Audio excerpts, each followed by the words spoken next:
Hi, I'm Mike. I'm reviewing this handheld game console. It's a 7-inch, 8 gig internal memory. On top, we have our power button, back, audio out, and TV out. Micro USB for both charging and for adding media to the internal storage. Our volume rockers, and a right trigger switch and a left trigger switch. And then on the back, we've got our micro SD card slot, which, even though the description says it will support 32 gig, I've been able to put a 256 gig card in, and it reads it fine. Some of the features, we've got our basic settings, display, power settings, date and time, language. Games, I'll come back to that. Music, it will play MP3s. I don't have any other music files, so I'm not sure what additional files it will play. Speakers are pretty decent. Videos, I have tried a fair amount of videos on this. If you look, file browsing is really simple.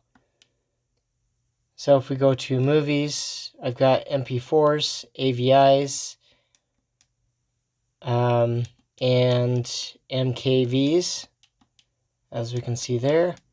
And I have tried M4Vs. So all those file formats work. If we select it, it will play soon enough. It does take a minute to load, even though these files aren't that big. They're about 800 meg to what I compressed them to. And then we can play, pause, and fast forward. If we hit the back button, we can get out of there. We can view any pictures that are on the SD card. Take a picture with the camera. Onboard camera isn't that great, but you're not buying this for a camera. And the ebook reader, it supports text files, no EPUB or PDFs. It does have your basic file browser, and it has a couple tools. However, your calculator, calendar, stopwatch, dictionary, they're a little bit painful to use, just like if you're going to try to use a calculator on your Roku or anything else that has an on-display keyboard. So the thing that I like most about this is the gaming. So as far as the games go, it supports Game Boys, Game Boy ROMs. It doesn't support DS or Nintendo 64. And then on the internal memory, I've got NES, Super NES, Sega Mega Drive on here. And if we load a simple game such as Dig Dug, we can hit restart, and loads decently fast.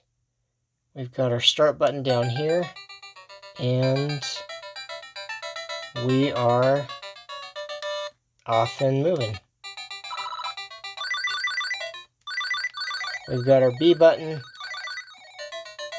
and that's about it. So as you can tell, the speakers are pretty decent.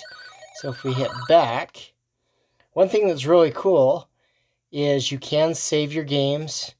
So if you're playing any game, you can save your progress and go back to it. So we hit save, and we go out of it. If we go in here, we can load progress, and I don't have anything saved on that one. But if we go back to Dig Dug and go to load progress, then it loads it right away. And I think that is a really cool feature. So overall, This is a gaming console. It's 7-inch. It did come with a screen protector. And I really like it. It's a lot of fun to play with, and it's pretty light. Kids can play with it. Not too expensive, and it's a lot of fun if you don't want to pay for an extra screen for your Raspberry Pi or something else that will play ROMs. This is Mike, and I've been reviewing this handheld console.